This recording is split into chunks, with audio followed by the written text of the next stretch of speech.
Todos. Boa noite. Dá licença.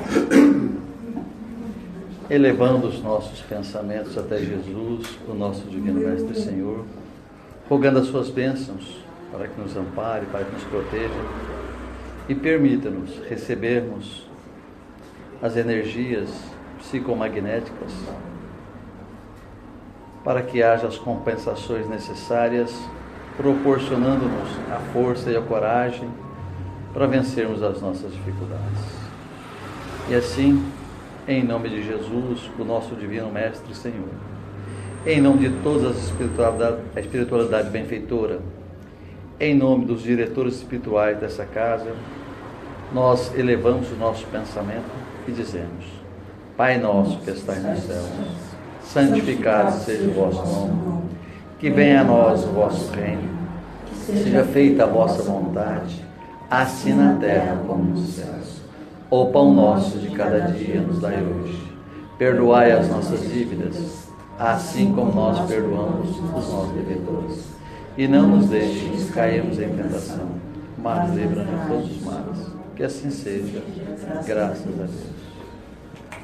Obrigado, Gracinha. Bom, vocês sabem que, graças a Deus, cada quarta-feira que nós nos encontramos aqui, nós falamos dos temas da doutrina espírita. Nós consideramos a doutrina espírita, de maneira generalizada, como o Evangelho de Nosso Senhor Jesus Cristo, porque a doutrina espírita não é apenas aquilo que nós lemos no Evangelho segundo o Espiritismo, mas sim em todas as obras elaboradas pela espiritualidade, que entregou sobre as mãos e a mente extremamente competente do nosso irmão Allan Kardec, para que pudesse trazer até nós essa magnífica doutrina de luz, que a espiritualidade benfeitora colocou nas mãos desse extremo, ou desse extremado professor, com a sua extremada didática, a fim de que pudesse elucidar e esclarecer toda a população do globo terrestre. Isso já se faz 161 anos, mas a doutrina espírita, cada vez mais atualizada, cada vez mais dinâmica, e cada vez mais que nós vamos nos inteirando sobre os temas da doutrina espírita, nós percebemos que é um universo extremamente universalizado.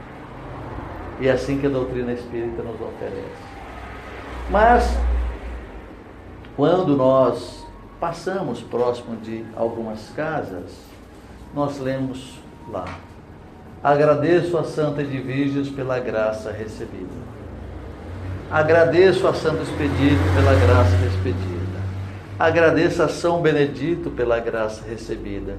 E nós percebemos, puxa vida, eu também gostaria de receber uma graça. Vocês gostariam? Mas nós verdadeiramente recebemos essas graças todos os dias. E essas graças que nós recebemos todos os dias são verdadeiros milagres, mas que nós não valorizamos tal, porque achamos que a naturalidade dessas energias no nosso dia a dia são extremamente comuns para nós, e nós não percebemos a grandeza de tudo isso. Ora, quando nós acordamos todos os dias, nós recebemos do Pai Celestial a felicidade de mais um dia na nossa existência. Porque vocês compreendem que quando nós dormimos, de uma certa maneira, o nosso espírito, no momento de vigília, afasta-se momentaneamente do corpo, indo a uma vastidão ilimitada, para que sejam levados a paragens distantes para inúmeras finalidades, de acordo com o bem-estar de cada um de nós e de acordo com aquilo que a espiritualidade também acha interessante. Mas acontece que quando nós estamos extremamente descompensados, extremamente desarmonizados, nós não percebemos isso, porque eu perguntaria aos irmãos: quem dos irmãos aqui presentes, que ao acordarem, antes de colocarem o pezinho no chão, lembra ou tem a perspicácia e o esclarecimento de fazer uma rogativa ao Pai Celestial, agradecendo por mais um dia, por mais um momento que o Espírito tem a felicidade de ver a luz, para prosseguir na sua jornada diária. Quem faz? Não frequente. Vamos nos esforçarmos para que seja frequente. Frequente. Porque todos os dias, quando nós acordamos, é mais um dia, é mais uma felicidade, mais uma jornada que o Pai Celestial nos proporciona a fim de, aos poucos, resgatarmos os nossos débitos para com as faltas do nosso passado. Mas, evidentemente, que quanto maior a nossa preocupação, quanto maior a turbulência do nosso dia a dia, nós levantamos e fazemos um retrospecto mental e imaginamos que um dia de 12 ou de 24 horas é extremamente insuficiente para realizarmos todos os compromissos que nós temos naquele dia. Evidentemente que alguns nós deveremos deixar para o dia seguinte. Número 3. Mas, quando ainda acontece de que nesse momento, que nós imaginamos que as 24 horas não são suficientes para o nosso corre-corre, na solução das nossas dificuldades, nós então imaginamos que nós estamos com muita dificuldade. Porém, quando nós nos encontramos desempregados, quando nós observamos que os nossos honorários não são suficientes para realizarmos a contento no nosso dia a dia, colocando em dia todos os nossos compromissos de ordem material, financeira, nós percebemos aí a verdadeira perturbação em que nós nos encontramos. Então, o que nos vem à mente?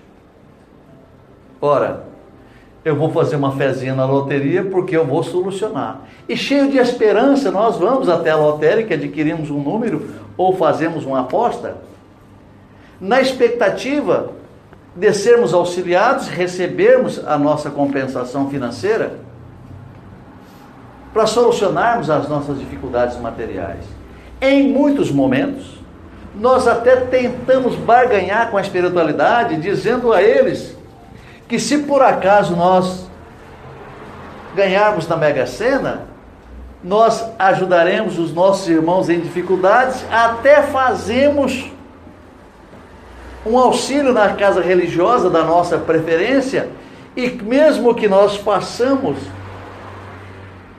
um auxílio à casa religiosa da nossa preferência, nós ainda colocamos uma pratinha debaixo dos pés daquela entidade pelo qual nós somos devotos dela, porque todos nós temos uma origem católica, eu acredito, a grande maioria tem. Mas nós percebemos que quando nós jogamos e que não temos a felicidade de ganharmos na Mega Sena e que também não temos fôlego financeiro para esperar mais uma semana para realizarmos uma outra aposta, porque essa que nós já fizéramos, nós já colocamos quase todos os recursos que nós tínhamos. Então nós imaginamos, puxa vida, como é que eu vou sair dela? Como que eu vou sair desse problema, dessa dificuldade?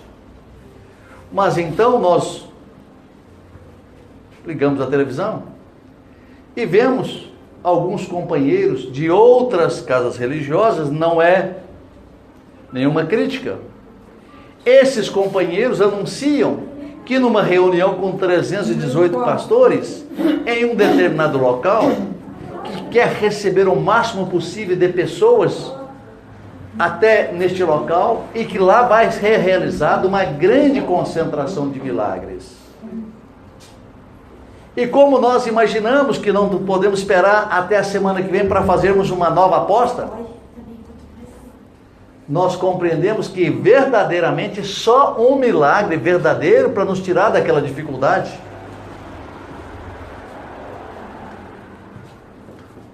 Então nós perguntamos, puxa vida, Ora, por que eu receberia um milagre? Nós estamos conjecturando conosco mesmo, com o nosso pensamento, procurando os prós e os contras. E nós também descobrimos que, já ouvimos falar que milagres não existem. Ora, mas para Deus nada é impossível. Então eu me pergunto, por que eu iria até um determinado local para receber da espiritualidade um milagre, sendo que verdadeiramente eu me sinto na condição de infrator das leis divinas? Essa infração da lei divina, segundo a Igreja Católica, a quem nós já frequentáramos bastante, nos oferece um esclarecimento de que eu sou um pecador. Então, como que o Pai Celestial vai beneficiar o pecador, que é o infrator das suas leis? Porque o Pai Celestial oferece-nos uma Constituição universal, leis naturais.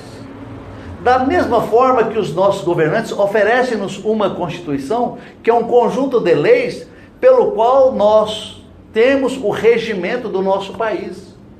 Então, como que eu, na condição de pecador, vou receber do Pai Celestial uma graça, um milagre?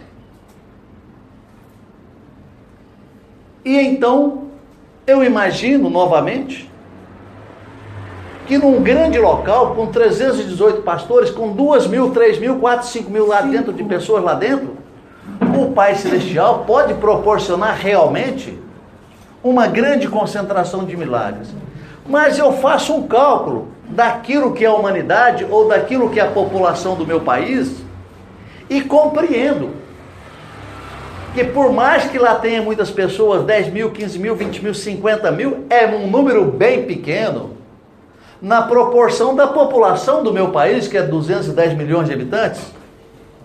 Então eu me pergunto, por que o Pai Celestial ofereceria o privilégio de permitir que 318 pastores pudesse ter uma grande concentração de milagres, ou seja, uma avalanche de milagres, uma enxurrada de milagres, uma enchente de milagres? Porque esse número é bem pequeno perante aquilo que é a população do meu país.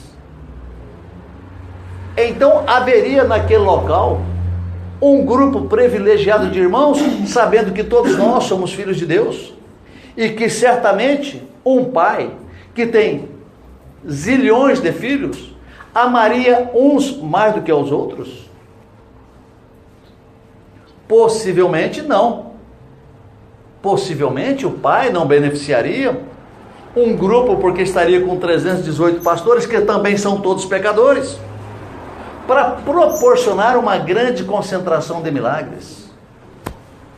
Então eu fico naquela dúvida, mas entendo que pela minha desarmonia, pela minha descompensação sentimental, pela minha desarmonia mental, eu compreendo que eu não tenho mais onde me apegar, porque eu fui infeliz na loteria, estou desempregado, tenho necessidade, minhas contas estão todas vencidas, e que a única coisa que verdadeiramente pode me salvar, porque já excluí os demais, é somente uma reunião com 318 pastores, para que eu receba uma grande concentração de milagres.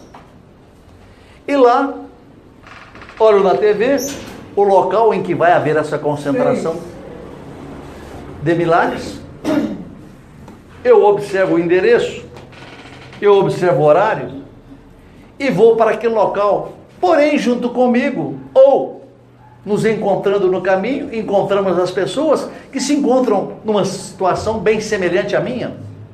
Então nós fazemos aquela amizade momentânea e adentramos aquele recinto na expectativa de recebermos algum milagre, ou ao menos, se não o recebermos, que tenhamos a felicidade de vê-los acontecendo com as pessoas que lá se encontram. Então as pessoas nos dizem para que nós façamos uma oração, e eles fazem o desenvolvimento, as suas rogativas, e nós percebemos com o passar do tempo, naquelas rogativas também nos fazem pedido de recursos financeiros, como se para recebêssemos tais milagres tivéssemos que dispor dos poucos recursos que ainda temos e tivéssemos que pagar por eles. Termina a reunião e nós saímos cabisbaixo porque não percebemos que houve nenhum milagre. Comentamos às pessoas que nós fizéramos amizades momentâneas e percebéramos que eles também não viram nenhum milagre, mas que naquele momento havia um grande pedido de recursos financeiros, como se fôssemos pagar por eles. E certamente aqueles que doarem menos ficam com as esperanças bem menores do que aqueles que doaram mais. Mas tanto para um quanto para outro, a solução é a mesma. Nem aqueles que doaram mais e nem aqueles que doaram menos tiveram a felicidade de perceber ou de avaliar essa grande concentração de milagres. Então nós perguntamos aos irmãos aqui: os irmãos sabem o que são milagres? O que é um milagre? Segundo a Igreja Católica, um milagre é quando nós nos encontramos numa situação inusitada, de um sobrenatural, e que de maneira alguma aquilo encontra uma explicação inteligente e adequada para que nós tenhamos condições de percebermos um milagre. Um milagre é um acontecimento que, dentro das leis naturais, da ótica e da inteligência, não encontra uma explicação. Exemplo: vimos recentemente a canonização da Madre Teresa de Calcutá, e que foi atribuída a ela 3 fatos que não conseguiram encontrar explicação, e por esse motivo ela foi canonizada. Ora, mas evidentemente que eu não tenho todo o conhecimento da ciência, e se eu, dentro do meu cabedal, da minha capacidade intelectiva, eu não consigo encontrar esclarecimento para as muitas coisas, mas um grande sábio, alguém que sabe mais do que eu, um PhD naquilo que eu desconheço, pode ter uma explicação lógica e inteligente e me explicar que aquilo que eu estou pensando é uma coisa comum para ele, porém para mim muito difícil. Então nós percebemos que o milagre é quando alguma coisa não tem explicação. Então, se às vezes a Igreja Católica ou outras casas religiosas não encontram explicações para os seus fenômenos, quem sabe se eles procurassem a doutrina espírita, ela pudesse esclarecê-los convenientemente para que eles compreendessem que aquilo é um fato comum na casa espírita. Então nós dizemos: ora, vai haver uma grande concentração de milagres, porque nós iremos glorificar a nosso Senhor Jesus Cristo, ou ao Pai Celestial, a Deus. Nós fazemos uma outra pergunta: ora, teria Deus interesse na nossa glorificação, sabendo que os seus filhos são todos imperfeitos e pecadores? Se houvesse uma falange de seres angélicos, tal qual nosso Senhor Jesus Cristo, aquela grande concentração de seres angélicos, na expectativa de receber do Pai Celestial, digamos, um milagre, então eles poderiam fazer as rogativas. Então, se todos esse grupo de seres angélicos fosse glorificar ao Pai Celestial, consequentemente, ele dignificaria ao Pai, porque são todos angélicos, são todos puros, mas nós que somos pecadores. Então, se alguém que é analfabeto nos chama de burro, digamos assim, nós ficamos ofendidos? Não. Se esse analfabeto, digamos assim, sem nenhum preconceito, nos chama de gênio, nós ficaremos felizes sabendo que ele não tem conhecimento de nada e fala que nós somos sábios? Também não. Então temos que ter conosco as medidas apropriadas para as circunstâncias que nós nos encontramos. Então nós diremos: se por acaso 9. nós estivéssemos presentes naquele momento em que nosso Senhor Jesus Cristo, há 2000 anos atrás, quando é chamado por Marta e Maria, que levam até uma gruta onde se encontra sepulto Lázaro, que já fazia 3, 4 dias que lá se encontrava sobre aquela campa, exalando odores pútridos, a sua pele fria, seus nervos, seus músculos enrijecidos, que Jesus olha para o Lázaro e fala assim: levanta-te. Ele nem se mexe. Jesus confiante, tendo a certeza que sua força e sua energia está acima daquilo que nós podemos conhecer e saber verdadeiramente o volume, a densidade e a força magnética das suas palavras, como também do seu pensamento, oferece a Lázaro uma segunda chance e diz: levanta-te. Levanta-te e anda, ordena com consciência e com a certeza do que aquilo vai acontecer. Porque se Lázaro não andasse, não se levantasse, o mestre ficaria desacreditado. Lentamente Lázaro senta naquela campa, naquela pedra, e é desenrolado, desenfaixado, e anda, e acompanha Jesus. Nós perguntaríamos: isso é um milagre?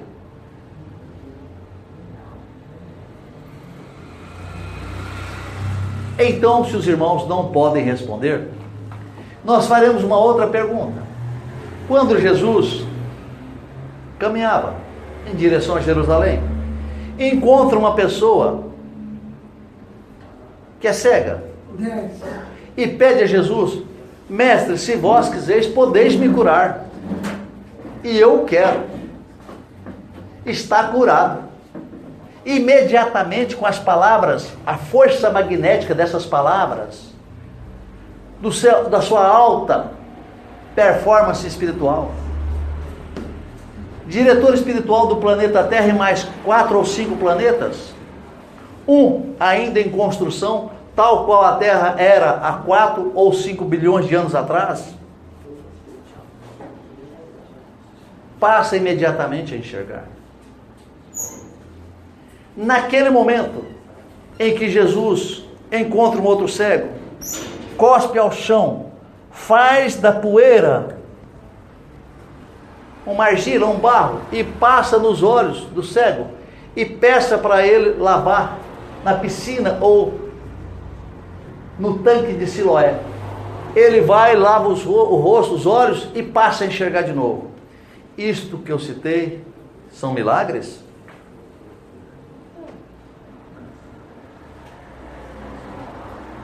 A Igreja Católica acha que é, mas a doutrina espírita explica-nos que não é.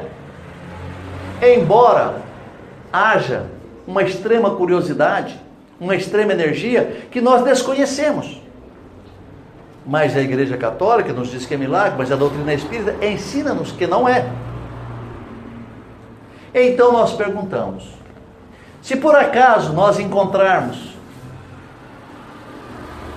na rua uma pessoa caída,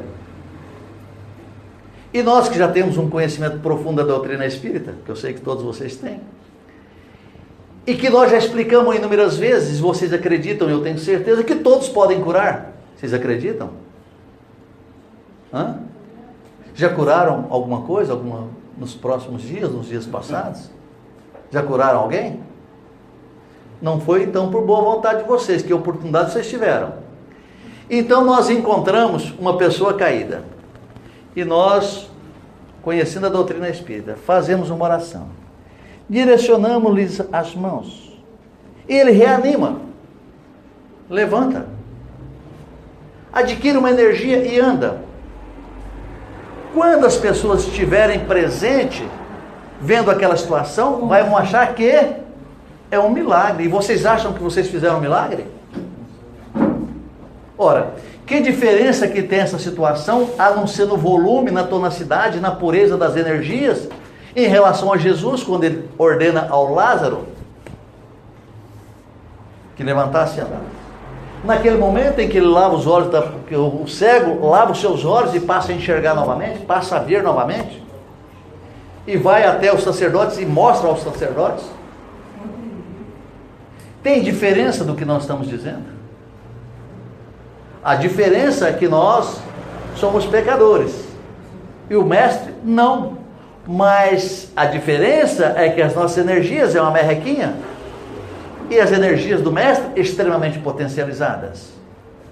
Então, se nós vimos uma pessoa caída ao chão, lá na rua Santa Catarina, que vocês estão sempre transitando por lá, então vocês encontraram uma pessoa lá na rua Santa Catarina e vocês impuseram as mãos no seu tórax, fez uma prece, uma vibração, rogou ao Divino Mestre Jesus para que pudesse direcionar as suas energias nos órgãos que estivessem combalidos e deficientes energéticas.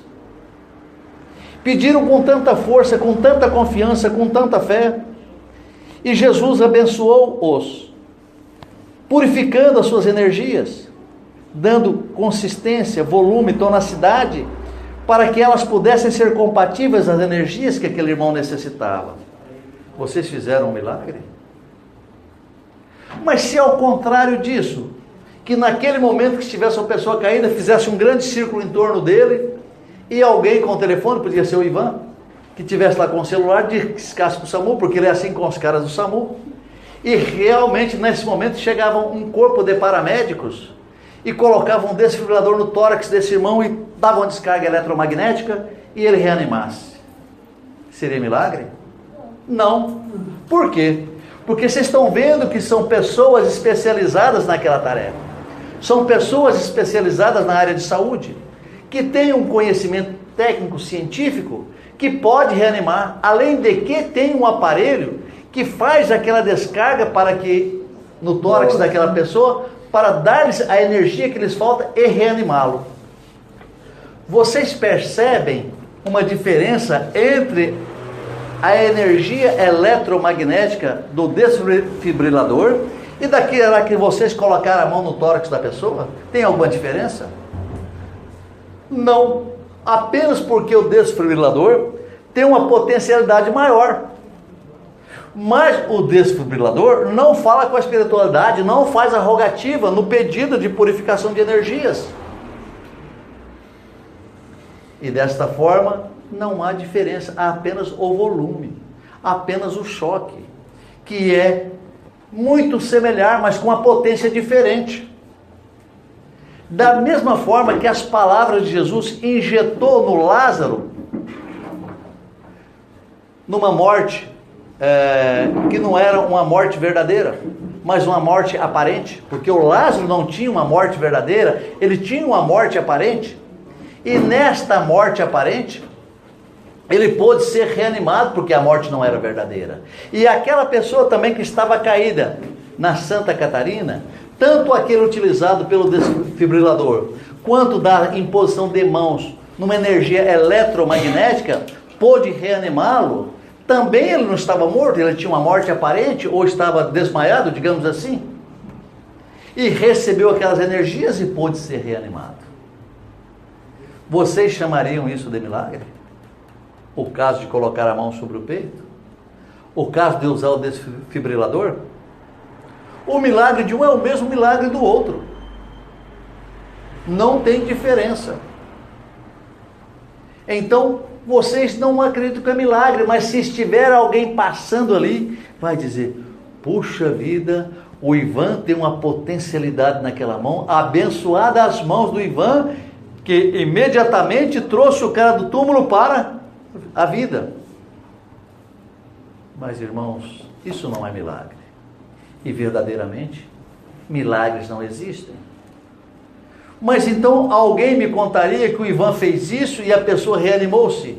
Mas então eu não acredito, porque eu conheço o Ivan todo dia e acho que ele não teria a potencialidade ou a capacidade para fazer isso. Então nós precisaríamos de encontrar uma outra pessoa com um sintoma semelhante àquele, para que na minha presença o Ivan colocasse as mãos e reanimasse uma outra pessoa. E caso ele não reanimasse, ficaria desacreditado perante os meus olhos. Então, quer falar? Eu acho que nós não somos bons o suficiente para termos essa energia para fazer essas coisas, a minha opinião. Que Jesus fazia isso porque ele era superior, ele tinha uma energia fabulosa. Eu acho que poucas pessoas no mundo têm uma energia que seja assim, nem, igual a ele não existe, mas que seja perto daquilo. Eu acho que poucas têm isso. É evidente que aquele que se imagina mais perto está muito distante a zilhões de anos-luz. Mas desta maneira, se eu tiver a fé, a consciência de que eu sou um instrumento da espiritualidade, que ao me baixar sobre aquele irmão e fizer uma prece com sinceridade verdadeira, que eu desejo com todas as minhas forças, as minhas energias, reanimar aquele irmão que ele se encontra, a espiritualidade virá ao meu socorro e ao socorro dele. E vai transformar as minhas energias para que elas sejam condizentes. E ele receberá o benefício se também tiver o merecimento. Então nós observamos que há um disparate, uma discrepância, e essa discrepância chama-se fé, confiança. E então, vamos dizer, que eu encontrasse aqui um determinado aparelho, um aparato extremamente sofisticado, que o meu entendimento, a minha inteligência, a minha capacidade não consegue saber que aparato é aquele que se encontra. E aí eu chego aqui e acho, puxa vida, que aparelho extremamente sofisticado. Isso aqui é do outro planeta. Foram extraterrestres que fizeram. O Ivan levanta o dedo e fala, não, fui eu quem fiz. Eu não acredito, Ivan, e só acreditarei se você desmanchá-lo e reconstruí-lo na minha presença. Você faria isso? Não.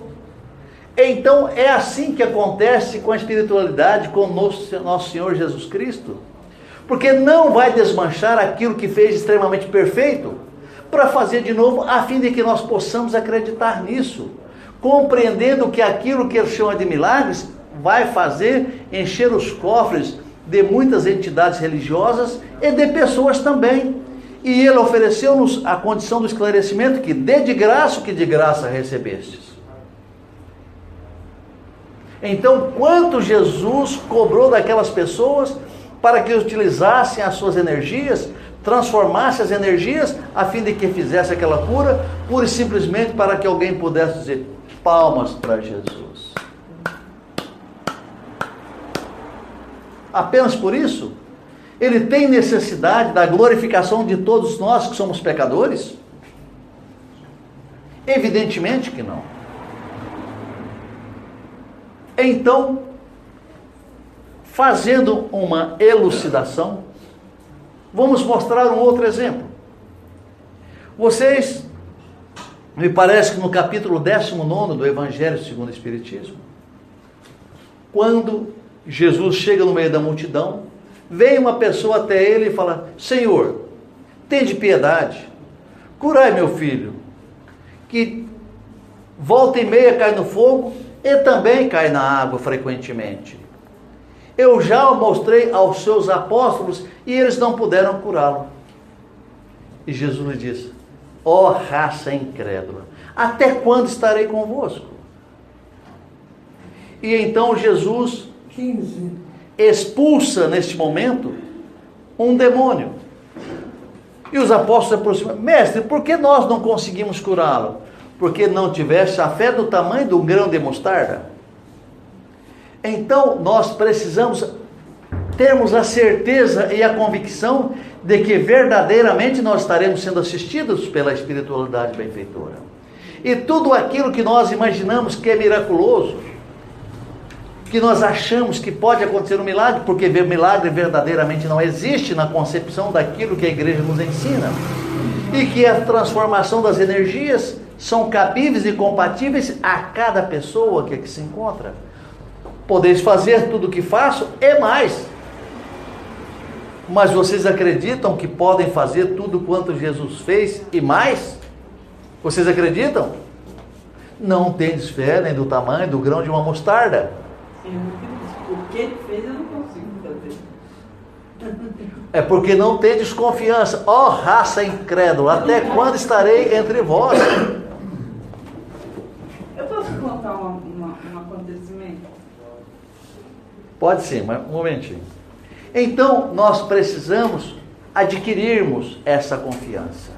E quando é que nós adquiriremos essa confiança? Quando nós tivermos os estudos da doutrina espírita, que nós tenhamos condições de compreendê-los. Essa fé fecunda, infinita, raciocinada e inteligente me permitirá ter a certeza de que eu tenho condições de transformar essas energias. E que não só eu, como todos os irmãos aqui presentes, podem fazer isso. Compreenderam? Então, um parênteses, abre aspas, por favor. Então, há uns 2 meses, um pouquinho mais atrás, a filha de uma amiga minha teve um derrame cerebral, uma moça de 42 anos. De repente, ela foi para o hospital, assim, desenganada, os médicos acharam que ela não ia sobreviver. E eu falei para minha amiga, tenha fé. Eu trouxe o nome dela aqui, pedi para colocar na mesa, e aí todo dia eu fazia uma oração para ela, e eu sei que a família fazia também. Várias pessoas se uniam para fazer oração por ela. Hoje, ela ficou 35 dias na UTI, assim, entre a vida e a morte. Hoje ela está de volta, andando, falando, não está em plena consciência. Mas eu acho assim que a força da fé de todo mundo, as energias que todo mundo mandou para ela, até os médicos acharam, os médicos falaram que eles acharam que foi um milagre, que eles não acharam que ela não ia sobreviver. E por que eles pensaram que era um milagre? Porque eles não conseguem encontrar a explicação da medicina para aquela circunstância. Então, o que aconteceu verdadeiramente é que aqui na Casa Espírita, se você deixou o nome dela aqui, através das nossas singelas atividades mediúnicas, puderam afastar os demônios, tal qual o filho da pessoa que pediu a Jesus, dizendo que ora ele caía no fogo, ora ele caía na água, frequentemente. E que Jesus, dando uma dura no demônio, ele afastou-se. O que é o demônio? Nada mais do que o espírito sofredor, de que está naquele momento fazendo cobrança àquela pessoa que certamente se encontra algemada com ele, através de inúmeras existências, um prejudicando o outro e vice-versa. E então a Casa Espírita cuidou dessa parte. Vocês fizeram as vibrações de vocês e elas em conjunto formaram um feixe poderoso de energia a fim de que elas pudessem fazer a transformação necessária a essa pessoa. Quando alguém, um dia não sei quem, pegou uma flecha e quebrou a flecha, mas colocou um feixe de flechas e fez assim para quebrar, não pôde, porque elas estavam unidas, formando um feixe poderoso.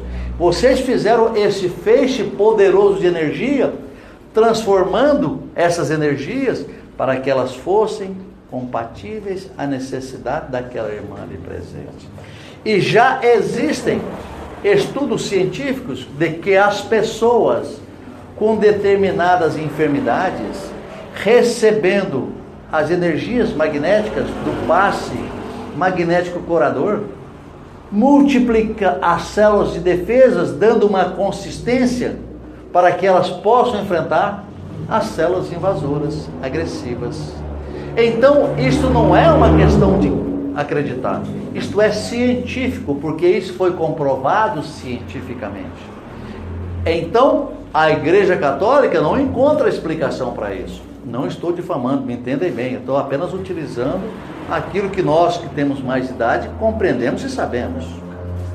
Os nossos irmãos evangélicos também não entendem isso. Aqueles que entendem por uma questão de interesse, talvez não falem sobre isso, porque os grandes estudiosos da Igreja Católica são estudiosos da doutrina espírita, mas não para pregá-la na igreja, mas sim para combatê-la. E já estão há 161 anos procurando encontrar um ponto fraco na doutrina espírita e não encontraram.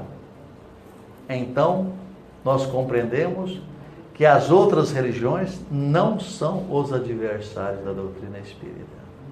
O adversário verdadeiro da doutrina espírita são os espíritas mesmos, que através das suas vaidades, do seu orgulho, do seu egoísmo, lutam um contra os outros dentro da casa religiosa, ao invés de se unirem como vocês fizeram, para que pudessem harmonizarem-se elevando os pensamentos, transformando fluidicamente todas as energias que regem todo o universo, para que essas energias pudessem ser compatíveis à necessidade daquela irmã ali presente. Então, verdadeiramente, os bondosos guias da codificação espírita nos ensinam e nos orientam que milagres não existem. Não é por falta de poder de nosso Senhor Jesus Cristo. Não é por falta de poder de São Paulo. Não é por falta de poder do Pai Celestial. É porque existe uma legislação universal e que todos os seres irão respeitá-la porque ela é justa e perfeita. Na perfeição absoluta de uma justiça sideral, planetária, universalizada. E aqueles que acham que milagres existem, estão ou enganando pessoas ou estão equivocados. Porque nós encontramos explicações em todos esses casos. Porque no caso do Lázaro, quando se encontrava com morte aparente, as pessoas imaginavam que ele estava morto. Depois de 3 dias, exalando odores pútridos. Então, nós compreendemos que ele estava com morte aparente, porque os casos de catalepsia podem muito bem proporcionarem essas circunstâncias. Os casos de letargia também podem proporcionar circunstâncias semelhantes a essa que nós dizemos. Então, Lázaro verdadeiramente não estava morto. O que havia é que as pessoas naquele momento não compreendiam isso e achavam que ele estava morto, enquanto ele não tinha uma morte verdadeira, mas sim uma morte aparente. Nós já ouvimos inúmeros relatos de pessoas que foram sepultadas vivas. Eu sei que as pessoas mais jovens aqui, que têm mais de 60 anos, podem citar alguns exemplos. Se alguém quiser citar algum exemplo, fique à vontade. Tem uma artista que foi uma artista. O Sérgio Cardoso, ator, que desencarnou com morte aparente e que verdadeiramente ele não estava morto. O seu médico se encontrava na Europa. Antigamente as notícias eram mais lentas, demorava-se mais, e ele então foi sepultado vivo. Porque quando o seu médico chega da Europa, que vai direto ao cemitério e vai lá para abrir o seu caixão, a sua urna, percebe que ele tem o rosto arranhado. Percebe que ele arranhou as tampas do caixão. Percebe-se que ele estava de bruço dentro do caixão, porque havia sido sepultado vivo naquela ânsia, naquela vontade de sair daquela circunstância, lutou, debateu, perdeu suas forças, suas energias e verdadeiramente asfixiado, deve ter desencarnado de verdade. Então essas histórias são inúmeras, incontáveis. Contamos uma ou duas porque chega-nos o conhecimento de tão poucos recursos nessa circunstância. E ele havia sido sepultado vivo, enquanto as pessoas imaginavam que ele tivesse tido uma morte verdadeira. Ele teve apenas uma morte aparente. Evidentemente, se a pessoa cai ao chão com morte verdadeira, pode trazer o desfibrilador, pode chamar 636 pastores, ao invés de 318, que jamais irão reanimá-lo, porque a morte é verdadeira. Os bondosos guias da codificação espírita ensinam-nos que quando houver o desenlaçamento do espírito, através do perispírito, dos laços do perispírito com a matéria física, é que verdadeiramente não são rompidos, são desenlaçados, desamarrados. E quando se completa esse desenlaçamento nos 3 plexos, no gástrico, no cardíaco e no coronário, é uma morte verdadeira. Nem Jesus Cristo faria aquela pessoa voltar à vida. Mas quando ainda há um resquício de energia nessa pessoa, ela pode voltar. tal qual o veículo dos senhores, quando estão com a bateria descarregada, mas que não está 100% descarregada, e nós fazemos uma transferência de um cabo positivo, num polo positivo, num cabo colocado no polo positivo de uma bateria nova, e daquela que está semi-descarregada, positivo com positivo, negativo com negativo, dá-se partida naquele veículo, ele pega, ele funciona. Ora, mas se ela estiver verdadeiramente descarregada, ela não pega carga. Evidentemente que é um exemplo muito singelo, que todos nós conhecemos, mas aquela que ainda tem um resquício de carga, ela se recarrega. Se você passar a funcionar o veículo por um determinado tempo, ela vai pegar uma carga e vai voltar a funcionar por alguns dias ou quem sabe meses. Mas aquela que está descarregada mesmo, ou seja, arriada, aquela você pode fazer o que você quiser que você não pega, que ela não vai pegar carga. É assim a morte aparente da morte verdadeira. E Jesus Cristo, talvez, claro, não conheço a vida dele, como é que eu vou conhecer a vida do meu patrão? Ele é meu patrão. Eu só faço aquilo que me compete dentro da singeleza e dos parcos conhecimentos que nós possuímos. Então, Jesus Cristo como patrão, como é que eu vou saber da vida do meu patrão? Meu patrão tem uma vida diferente. É ele quem manda em mim e eu não tenho o menor consentimento da parte dele para saber da sua vida. Então, nosso Senhor Jesus Cristo, respeitando as leis regidas pelo Pai Celestial, ele jamais seria um infrator dessas leis. Porque se ele for um infrator dessas leis, ele é um contraventor dessas leis. E sendo um contraventor dessas leis, estará desrespeitando a Constituição elaborada pelo Pai, que é extremamente justa e perfeita nos últimos graus de perfeição e absolutismo. Então, o mestre até pudesse, às vezes, ter os recursos para entrelaçar novamente esses laços. Mas aquilo que nos ensina a doutrina espírita hoje, nos orienta que não é assim que acontece. E que uma vez desencarnado, com todos os liames rompidos, desenlaçados, ninguém poderá fazer aquela pessoa voltar à vida. Porque se pudesse, o Claudemiro Santiago já o teria feito. Então, bondosos irmãos, Não sei quem é. Então, explica quem é a pessoa que você falou. o Claudemiro Santiago, você não sabe? E eu acho que É o da Igreja Mundial da Graça de Deus. É Valdemiro? Oh, me desculpa, errei até no nome. Não sei quem é. Então, se alguém puder ressuscitar alguém aqui nesse mundo, se não for Jesus Cristo ou o Pai Celestial, só pode ser o Valdemiro Santiago, não tem outro.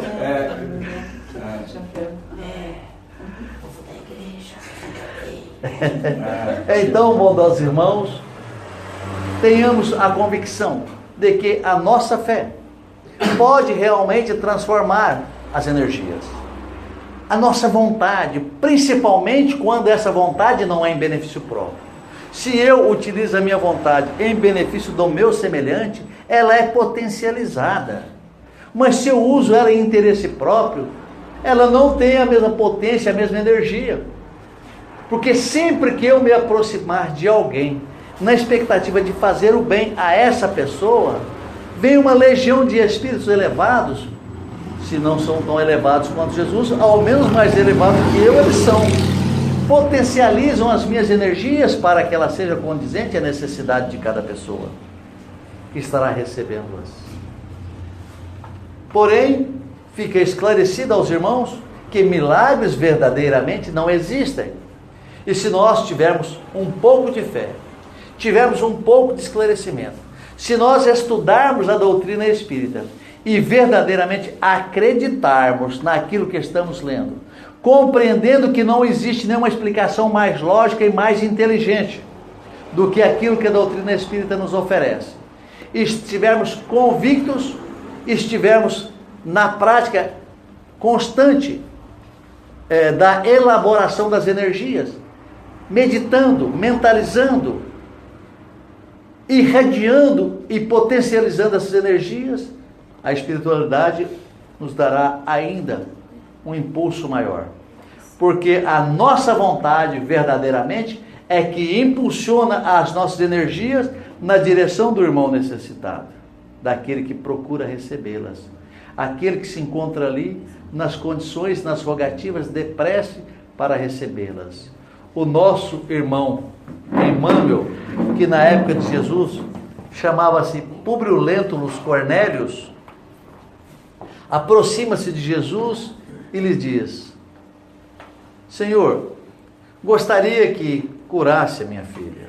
Tenho visto curar tantas pessoas, mas gostaria, se o Senhor quiser, que o Senhor pudesse fazê-lo à distância, porque ele se sentia envergonhado de andar com Jesus pelas ruas de Jerusalém, digamos assim, naquela presença do carpinteiro, que eles julgavam simples e ignorante. Porque se quiseres, eu sei que poderá fazê-lo. Eu farei sim. Quando você chegar à sua casa, a sua filha estará curada. Mas não por você, que é muito orgulhoso, que deveria deixar o seu orgulho de lado e mudar de atitudes. É porque neste momento a sua esposa se encontra ajoelhada, pedindo também pela sua filha. E quando lá você chegar, você vai encontrá-la limpa. A filha dele tinha lepra. Então, quem que é o Públio Lentulus Cornélios? Nós o conhecemos, faz parte da história da nossa cidade de São Paulo. Quem é o Públio Lentulus Cornélios? Dou-lhe uma? Dou-lhe duas? Padre Manuel da Nóbrega. O Padre Manuel da Nóbrega, reencarnado em Portugal, veio para o Brasil e pôde, aqui, oferecer-nos um trabalho extremamente dignificante. É fundador da cidade de São Paulo, é cofundador da cidade do Rio de Janeiro, era um padre jesuíta e que esteve aqui no Brasil, mesmo tendo nascido em Portugal, fazendo esse trabalho maravilhoso, ou seja, se redimindo dos seus erros do passado. Porque a sua esposa era tão mais elevada do que ele não podia visitá-la nas esferas onde ela se encontrava. Mas ela podia visitá-la. E quem que era a sua esposa? Sua esposa chamava-se Lívia, uma das primeiras cristãs, desencarnada no circo romano naqueles momentos, no Coliseu, onde os cristãos eram atirados às feras. E ele, de cima do seu camarote, pôde assistir lá o leão devorando a sua esposa, e ele nada fez para salvá-la. Nada fez para salvá-la, porque ela estava vestida com as roupas da escrava, e ele não queria se rebaixar a ponto de salvá-la. Então, Públio Lentulus Cornélios desencarna em Pompeia, na erupção do Vesúvio, no ano 70, 72, me parece, 69 e 72. Eu sou bom para guardar data, mas essa aí eu tenho que rever, para falar com exatidão. Ele desencarna em Pompeia. E logo em seguida ele reencarna 50 anos depois, na condição de escravo. E aos poucos vai se redimindo. Mas o grande avanço, o grande impulso da sua transformação se faz no Brasil, na condição de Padre Manuel da Nóbrega, onde trouxe para o Brasil também o jesuíta José de Anchieta.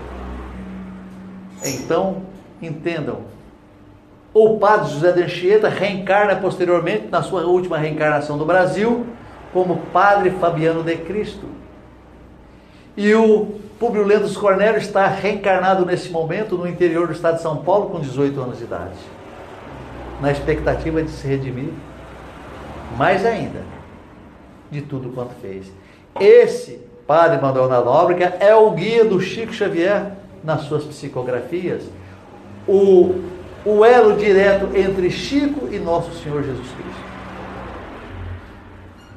Ou seja, o Emmanuel é o médium de nosso Senhor Jesus Cristo, o intermediário entre a humanidade e nosso Senhor Jesus Cristo. Vejam, então, se existe algum irmão aqui presente, que nas suas rogativas, nas suas orações, se acham tão pequenos, que não são ainda merecedores das graças celestiais, porque eu acredito que não somos, mas eu falo por mim. Então, não percamos as esperanças, porque tudo se transformará e dia virá que nós estaremos tal qual Emmanuel, médium de Jesus perante a humanidade. Não sabemos em qual planeta, mas quem sabe nós um dia o faremos. E dessa forma, esclarecendo aos irmãos aqui presentes que milagres não existem. Até gostaria de receber alguns, a não ser aqueles que eu recebo todos os dias quando eu acordo, que eu vejo o sol brilhando, que eu vejo a garoa caindo, que eu vejo a chuva caindo no meu telhado e que eu sei que eu estou com muito frio, mas eu preciso sair para trabalhar. Então, Deus lhe pague, boa noite pela atenção, pela boa vontade de todos. Esperamos que Jesus possa derramar sobre todos nós as suas bênçãos, as suas graças. E assim seja, graças a Deus. Então, encerrando as nossas singelas atividades, nós conclamamos os irmãos para que elevem os seus pensamentos, dirijam os pensamentos em nosso Senhor Jesus Cristo, para dizermos com fé, com confiança, com alegria, a oração que carinhosamente nos ensinaste. Pai nosso que estais nos céus, santificado seja o vosso nome, que venha a nós o vosso reino, que seja feita a vossa vontade, assim na terra como nos céus. O pão nosso de cada dia nos dai hoje. Perdoai as nossas dívidas, assim como nós perdoamos os nossos devedores. E não nos deixe cairmos em tentação, mas livra-nos de todos os males. Que assim seja, graças a Deus. Então não se esqueçam que na próxima...